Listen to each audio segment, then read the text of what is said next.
Amor fati, ladies and gentlemen. Amor fati. Right?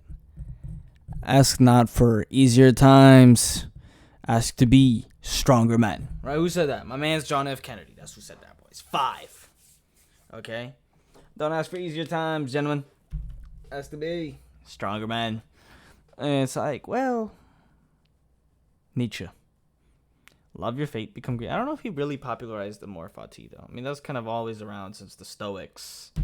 I don't think that was him, though. I don't think you can credit this to Nietzsche, I feel this was around since the Stoics, right? Like, amor fati. I mean, it's Latin. Did Nietzsche come up with it? Why do I think why do I think I think he did.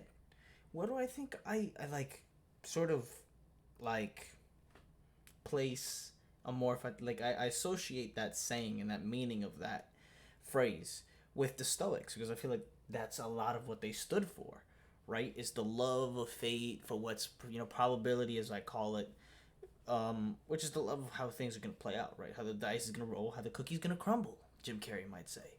And that's just the way the cookie crumbles. And you got to love the way the cookie crumbles, right? You got to not even just be okay with it, right? And endure it. I think they say you should embrace it. I think you might be going a bit far, but if you could convince me otherwise, let's see.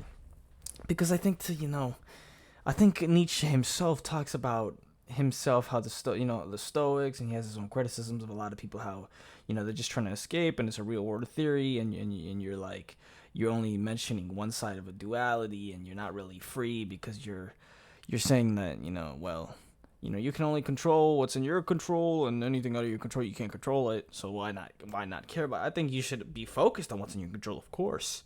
And you shouldn't be so, like, destroyed by what isn't, of course, to the point where you can't act, and you can't live, and you can't be free, and you can't do what you're going to do. But to say that you're going to be unaffected by it, it just seems like that's not really what we're built for, though. It just seems like, you'd agree with half of it, but it's also like, well, if there's, like that one woman said, right? Man, let's just go, man. Let's just get into it. 12:30 in the morning. Okay, I'm kind of tired. Let's go. Let's see what Freedom and Thought has to say about this. Let's get right into it.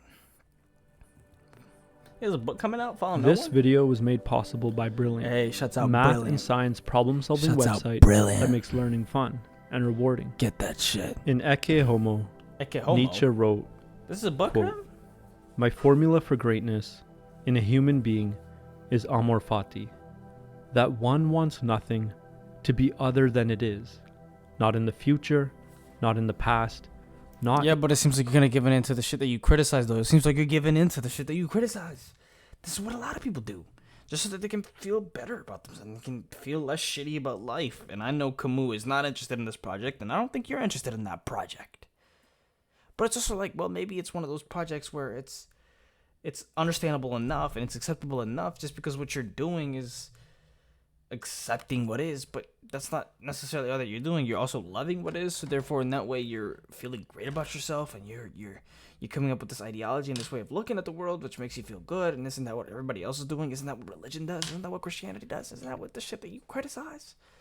I mean, I don't think you were involved in that type of projects of looking for formulas for greatness. I think you just wanted to be free. Or, well, maybe that is why you choose amor fati. Because you saw that you were free. This is way freer than believing in religion, right?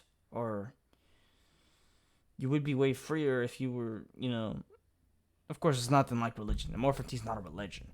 But that's what I mean. Like, it's not a religion. It's not one of those things that you go to try to make sense and have there be less ambiguity in the world, and just simply commit philosophical suicide, right?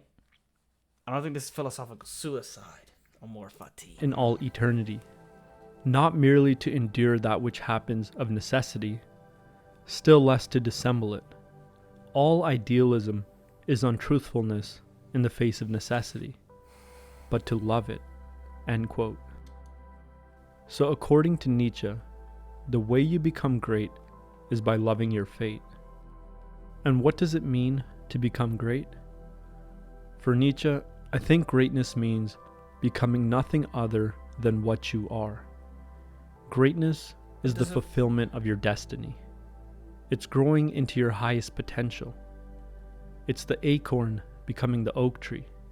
See, the acorn contains the potential to become the mighty oak tree within it, but unless it learns to overcome itself, it won't achieve that greatness. And Nietzsche says the way to this greatness is amor fati. But what's the meaning of amor fati? In English, it translates to love of fate. And there are two key words we have to understand: love and fate. Let's start by analyzing the word fate. What does it mean? It means fate the is the probability, necessary it means effect. the entropy, the way things roll, that follows from every cause. It's the outcome of every action. It's the way things must be. It's the reason why things are the way they are. Now let's move on to the second term, love. What does it mean to love? Love begins with acceptance. When you accept something as it is, you can give it your total attention. And when you give something your total attention, you see it as it is, not through the distorting lens of what you think it should be. And when you see something as it is, you understand it. And when you understand something, you can help it remain as it is, or better yet, to become fully what it is, which is to help it achieve its own greatness. To help it achieve its own transcendence. So now let's combine both of the despite your terms. facticity. What does it mean to love your fate? It means accepting everything that happens to you as necessary. And when you accept everything that happens to you as necessary, you can begin to learn why or how it was necessary. You can learn how the actions you did or didn't take led to that outcome. Well, you're can learn responsible for your decisions. You're responsible for your actions. But that one dude who created the 7 habits of highly effective people, he would argue you're not actually responsible for the consequences, though. That doesn't mean, throw a temper tantrum. It doesn't mean go and bitch about it and then moan about it and then not accept it. Like, you have to accept it, but you're also not necessarily responsible for the consequences. What you are responsible for is realizing that if you've made a mistake, that you need to learn from it. Right? And I guess some of that does take acceptance, though. Right? I mean, acceptance is kind of needed everywhere. Right? I think acceptance is a very powerful thing, but you don't want to go too far, because that's what the Stoics, I feel, did. I feel that they accepted too much.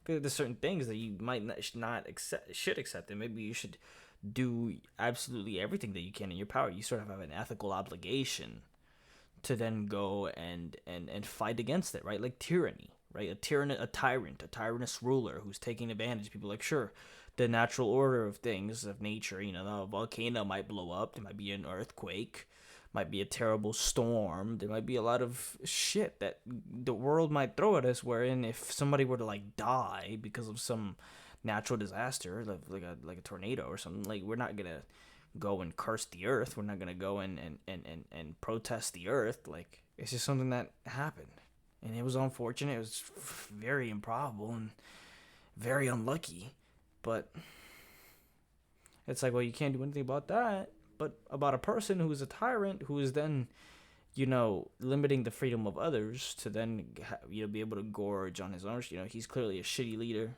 very selfish, he doesn't care about humans. He's a shit ruler. He's just a shitty man. You should probably limit his freedom, right? That's what Simone de Beauvoir thinks. Maybe you should limit his freedom. And therefore, don't be too accepting, but I think acceptance to a degree is very necessary, because I think people, you fight back against too much, it can be very daunting for you, because like they say, the sick man only wants one thing.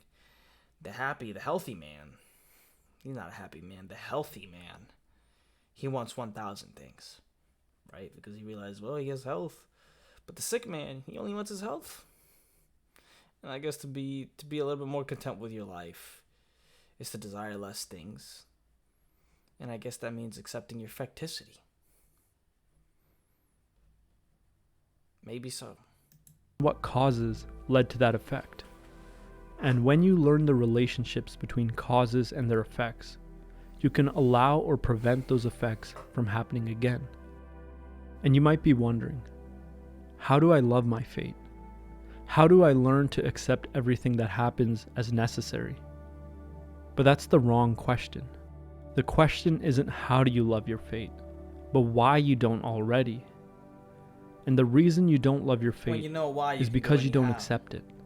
My life shouldn't be as it is, you say. And you have an image, an ideal, in your mind of how it should be.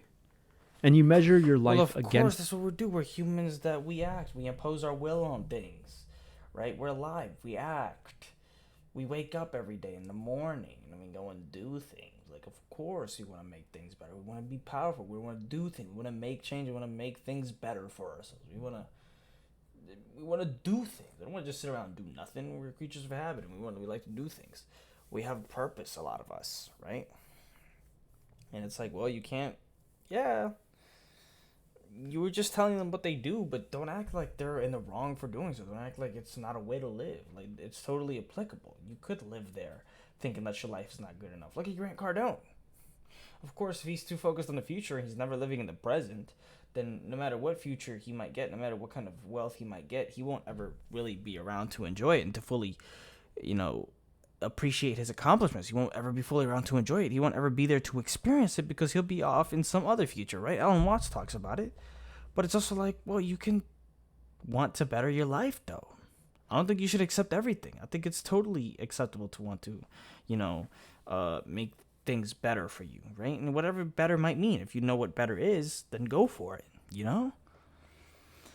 Like, of course, it's very hard in this Western society for you to be, so like a monk. It's very monkish, for you to not want to make things better for yourself. It's very hard, very difficult. I mean, it seems like it's so overbearingly, fundamental and detrimental and important and a part of everything we do. I mean, we're a part of the system around us, and if I live in Western society, then this is a part of me. As much as I might not like it, as much as I don't think it's fair, as much as I think it's a little bit bullshit that I have to constantly be grinding for something, right? Sometimes I don't want to grind. Sometimes I just want to relax, but it's just like, what can you do?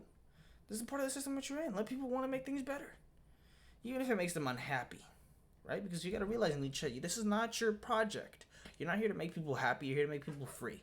And they have, and of course you can tell them, well, realize why you're doing this. If you realize that, well, if you understand your situation and you know why you want what you want, and you realize why you might be drawn towards that because, you've been indoctrinated and you've been taught that this is the way that you should live, and you see how this is how other people are living, and this is what the media tells you should do. You see people happy when they have money. Everybody tells you you'll be happy with more money. Everybody will tell you, well, if you get this product, you can be happier, and then to get that product, you need more money to be able to have that product, which then means spending more of your time, paying, giving in exchange, trading your time for money, your very valuable, precious time, which you will never get back. Money you could always get back. You'll never get your time back, but that's neither here nor there. You're not interested in that. But I guess what he's saying is, have the freedom to realize that maybe this isn't the right system for you. Maybe you shouldn't be operating this way. Maybe you shouldn't be thinking this way. Maybe if you weren't thinking this way, you'd be more free. But nonetheless, if you do want to keep thinking this way, then you have the absolute freedom to do so, and you'd be just as free. But you must acknowledge the system that you're in. You must acknowledge why you're acting this way. You must know why. And then when you do, then you can say that you're doing so freely, and not just because you're doing it because somebody else told you to, right? And in that case, well, you can be Grant Cardone, right? And you can do all of that shit. It's this ideal. And so you look at your past with regret, shame, guilt, anger, and sorrow. You look towards the future with fear. You measure others against this ideal too. And the closer they are to it, the more you look at them with envy and resentment. You believe that the world is fundamentally flawed and shouldn't be as it is. It should be constructed in a way that suits you better. Maybe you believe you should be stronger, richer, more beautiful, or happier than you are. Maybe you believe you should have more than you currently have, and others should have less than they do now. And so you mistrust fate, the one who gives you what you have, rather than what you believe you deserve, the one who gives you suffering. And what happens when you mistrust fate? You stop seeing the necessity of things. And when you stop seeing the necessity of things, you stop learning the relationship between causes and their effects. And when you stop seeing the relationship between causes and their effects, you become delusional. Your rejection of fate is also a rejection of truth. And so when you reject fate, you yourself become false. You become something you aren't. And so you lose your greatness. But what are you? That concludes my What you are is exploration of constantly Nietzsche's changing. teaching in Ecce Homo. As always, this is just my opinion and understanding of Nietzsche's teaching, not advice. Feel free to use this information however you like, and if you have a different take on his words, I'd love to hear a perspective in the comments. If you liked the video, please consider liking the video. And if you're looking for another video Same to for watch you after guys this watching one, out there, man. I recommend watching. If you enjoyed the video, maybe try liking the video. Just a thought. Anyway, don't attack what you hate, promote what you love. Hope in reality is the worst of all evils because it belongs to the torments of men.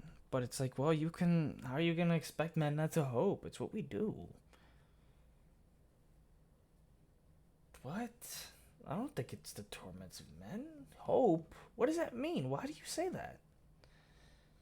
Sometimes some philosophers say some shit, bro, where I just think they went too far down a direction. Sometimes I'm just like, what are you saying? A lot of times I'm like, whoa, how have you managed to find the words for that? Which I myself thought. But then other times I'm just like, well, I feel like you went too far in that direction. Anyway, let me know what you guys think. If you guys enjoyed, do subscribe, do leave a like, do leave a comment. Let me know what you guys think. Let me know what you want me to react to next. And I will catch you in the next one.